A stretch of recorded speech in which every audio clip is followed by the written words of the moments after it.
Political intrigue, mysterious crystals, psychers, and of course, war. This is my review of Gaunt's Ghosts, First and Only.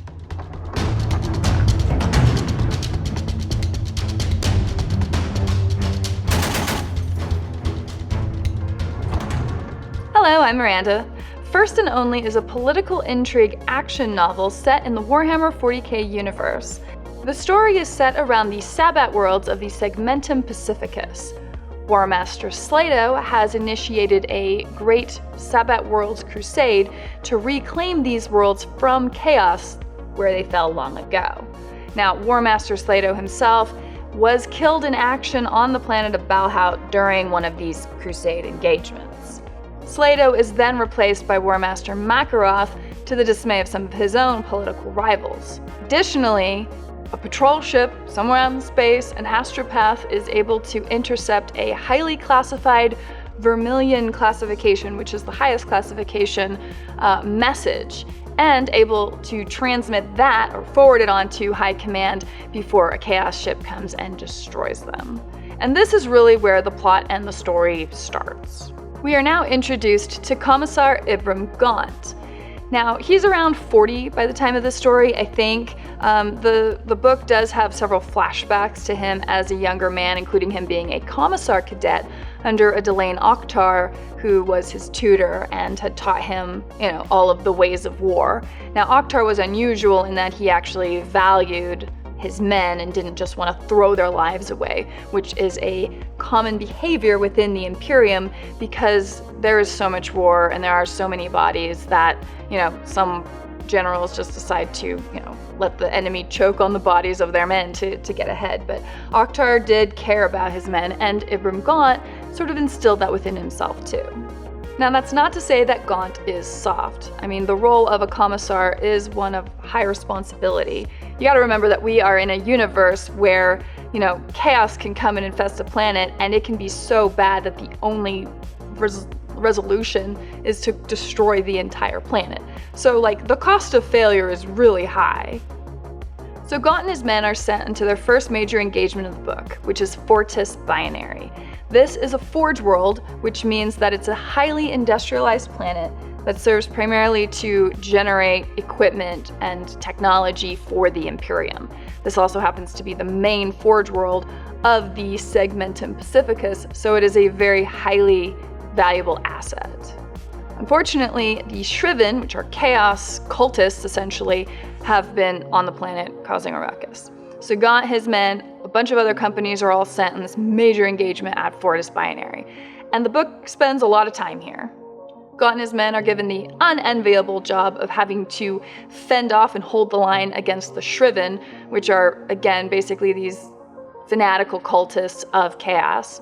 And then, when they are doing a pretty good job of that, General Drevere, who is a character we learn more and more about as the book progresses, sends them on what is basically a suicide mission to actually push the line of the Shriven. And so Gaunt and his men, now it helps that the Tanith are in fact incredible at reconnaissance and sneaking around, so they actually are able to successfully start pushing into the Shriven line, and they also ally with other companies, and this is where they meet the Vitrians and Colonel Zoran. Now, don't feel like you need to remember all of these names because this book has many, many, many characters, and honestly, it gets a little hard to keep track of everybody. But Drevere is pushing Gaunt and his men onto this, again, basically suicide mission as a double benefit. I mean, if he succeeds, then whatever, Drevere gets what he wants, which is to control Fortis Binary and win the engagement. But he's got another colonel under him, a Colonel Flens, who seems to have this personal vendetta against Gaunt and just wants to kill him. So he's pushing to have these bad circumstances put on Gaunt and his men. And it's important to remember that General Drevere is the type of imperial-minded guy who doesn't mind throwing endless amounts of bodies at the problem to win an engagement. So as the story unfolds, there's several positions they have to take control of, lots of Shriven they have to fight. You get introduced to more of the characters, like Colonel Korbeck, who's like this tall, good leadership kind of character. You've got Major Ron, who is very smart but hates Gaunt. He's very resentful of him. You have Bragg, who is this very affable heavy gunner guy. You've got Larkin, who is their master sniper. You've got Catherine, who's one of the younger troopers who works under Ron. And then you've got Milo, who's an adjutant to Gaunt, and he has this uncanny ability to anticipate things. Which, if you know 40K, you know what that means. And there's actually quite a cast that you're introduced to. There's a lot more of the ghosts that are introduced and talked about in here, but there's just too many to name on this one review. And during some of the calm moments of the engagement, because the party's split, there's, tactical things happening, we learn a little bit about Tanith. Now, Tanith is the world that Gaunt's company of men came from. It was a forest planet, and the Imperium had come to start claiming men from them. So each planet, if you're part of the Imperium, you generally tithe people to the Imperial Guard to be part of the Great Imperial Crusade because there was war all the time. Well, this was Tanith's first foray into joining the Imperium and providing men. So this was known as the Founding. Unfortunately, the same exact day as the Founding happened, Chaos forces were able to slip through a patrol line and attack the planet and destroy the planet. So only so many soldiers were able to be collected from Tanith before they had to flee because the Chaos forces were so overwhelming. And this led to some resentment among the men because Gaunt was there to, for the Founding to take these men. He's not even from Tanith, he's an off-worlder.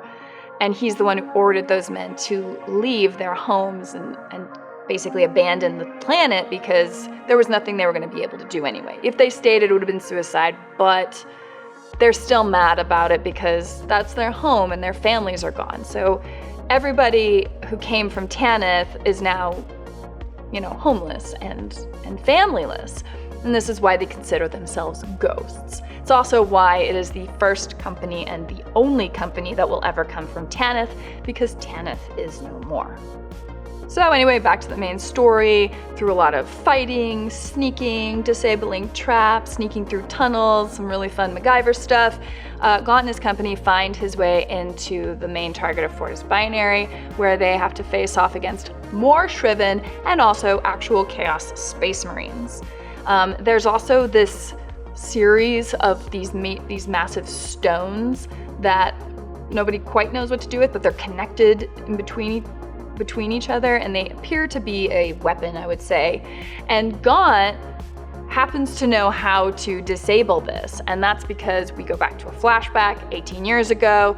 He's on another planet with Oktar, as a commissar cadet, and they had reclaimed a planet, they had taken prisoners, and one of those prisoners was a psychic woman, and she had asked to talk to Gaunt. And in that conversation, she revealed all kinds of information about 7 stones, the importance of disconnecting them, not destroying them, along with several other things that she explains to him that he also utilizes throughout this story.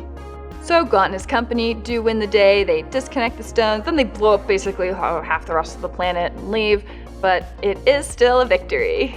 So the win is definitely good for the Imperium, but not so great for some of the higher-ups who wanted their own troopers, especially like the Jantrine Patrician, to have credit for that win on Fortis Binary.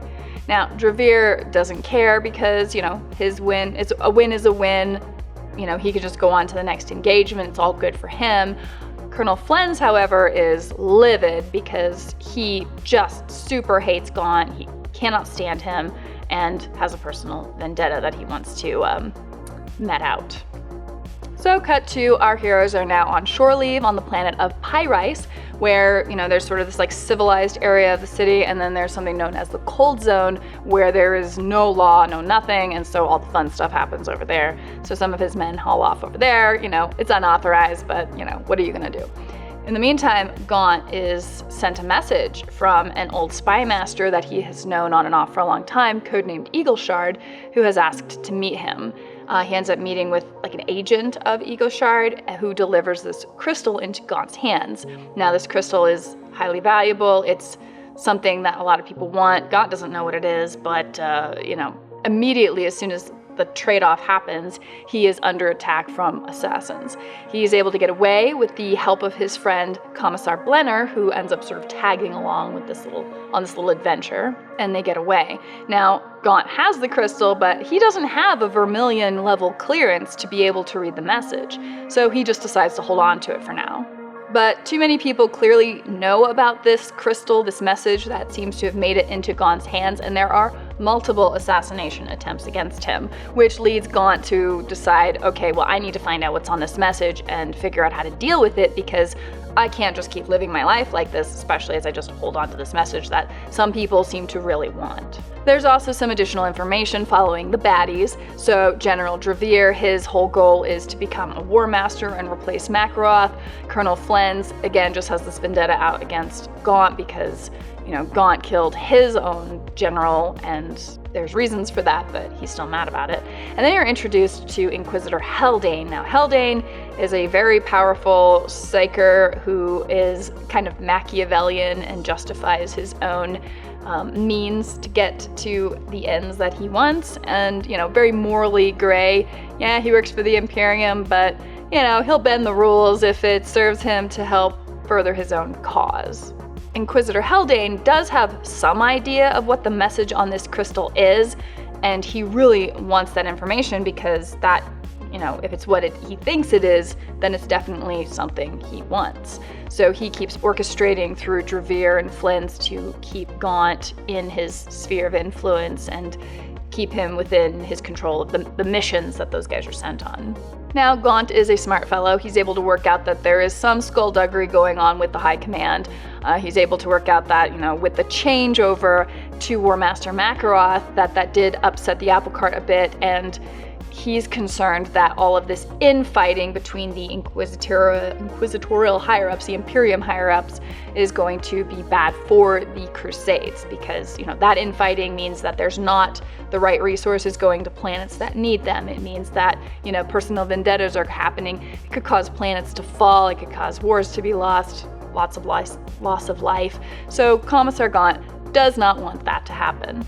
So he utilizes all of his political acumen to try and, maneuver safety for his own men. He ends up on this ship that has the Jantrine Patrician, several other patricians on there, and he's decided he's going to open up this crystal, and he comes up with this plan to utilize the codes within the ship in conjunction with an old ring he has from when he was a child. It was given to him by Uncle Durcius, a childhood friend of his, but the codes on there are out of date. So they're going to try and get updated codes from the ship, this Adeptus Mechanicus ship, by staging this massive distraction, utilizing, the already volatile relationship between the Jantrine Patrician and the Tanith Guard. And that is a whole story that plays out. During that time, Ron ends up getting kidnapped and tortured by Inquisitor Haldane. The ghosts are able to actually come and rescue Ron and severely injure Haldane, who flees. And then they are also able to get the codes from the ship in order to be able to open this message within the crystal. Now, I should point out that Haldane doesn't just torture people for fun. As an Inquisitor and Psyker, he has learned how to use this torture to inflict his own influence on an individual. So he can start controlling somebody after he has done a certain amount of damage to them. Gaunt is able to open the message, and seeing what is inside has a true fire lit under him, knowing that this is possibly the most important thing he will ever deal with in his life. He shares kind of on a need-to-know basis with his own closest men, the higher-ups within his own brigade, to organize the troops, and off they head to Menazoid Epsilon, Target Primaris. And they volunteer for this mission because Target Primaris is exactly where the object within this crystal, or the message of the crystal, is living. Now, nobody wants to go to Menazoid Epsilon. It is completely infested with chaos. It's incredibly dangerous. There's been ongoing war there for a long time, and it's just this hellscape. It's a death world. But Gaunt and his company have volunteered to go because they know what they're looking for. Drevere, also suspecting that Gaunt seems to know what he's looking for, and under the guidance of Haldane, figure they should follow him. And within the little command company, There's a master tactician who goes by the code name of Eagle Shard. Also, true name, the known true name is Farid, and that is a personal friend, I guess, of Gaunt. He agrees to go to the planet to go help and observe the ghosts on their mission to target Primaris. They navigate this planet as they get deeper and deeper into enemy territory. They have to get past bad guys and traps and all sorts of things. Turns out that Farid has actually been turned by Inquisitor Haldane and is a pawn of his now. So even though Gaunt knew him for a long time and he was on Gaunt's side for a long time, he's now been, made into this pawn for Haldane and actually attempts to kill Gaunt. And so Gaunt kills him first, and that psychic backlash, because he's being so actively controlled by Haldane from the command ship, causes a psychic backlash to kill Haldane, which causes another psychic explosion that destroys the ship that Haldane and General Dravir are on. So it's 2 bad guys down. So Gaunt and his company reach target Primaris, and what they discover is a real-life STC, a standard template constructor, one that actually creates iron soldiers. Now, an STC is a very, very big deal in the world of 40K because it goes back to the dark age of technology when these living machines, they were a really incredibly advanced AI that could build their own things from whatever resources were around them. And this particular STC was able to make these men of iron, essentially soldiers. And it is also its own kind of semi-sentient sort of being. The machine spirit is all very real within the world of 40K. Unfortunately, this STC has been sitting on a planet that has been controlled by chaos for thousands of years. So the likelihood of the STC being corrupted by chaos is pretty much guaranteed. And Gaunt specifically is warned about that from that psyker lady 20 years back when he's having that conversation with her. He knows that he needs to destroy this thing.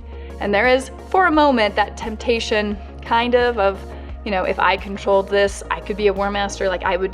This is so powerful, I could rule basically everything. But just knowing that it is inherently corrupted, he knows better. They start setting the charges to explode at the whole thing. But the STC starts to wake up and starts birthing out these iron soldiers to start fighting, and that becomes a problem real fast. So they're setting charges, fighting off some of them, and then just trying to escape target Primaris and hope that everything blows. And then after a little bit more adventuring, they do successfully destroy the STC. It is a major victory on Menazoid Epsilon. Gaunt and his men win the day. Now, that is just sort of the highlights of the story.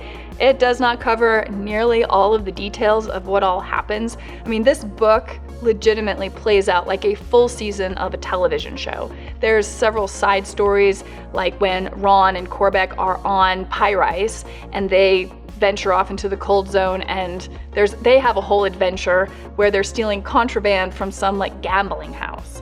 Then you've got the concern of Ron not being very trustworthy because Gaunt knows that Ron hates him, and so he kind of separates him out while he talks to the other higher ranking of his men to create a defensive line against the Jantrine Patricians, who are actively trying to hurt the ghosts while on this ship to Menazoid Epsilon.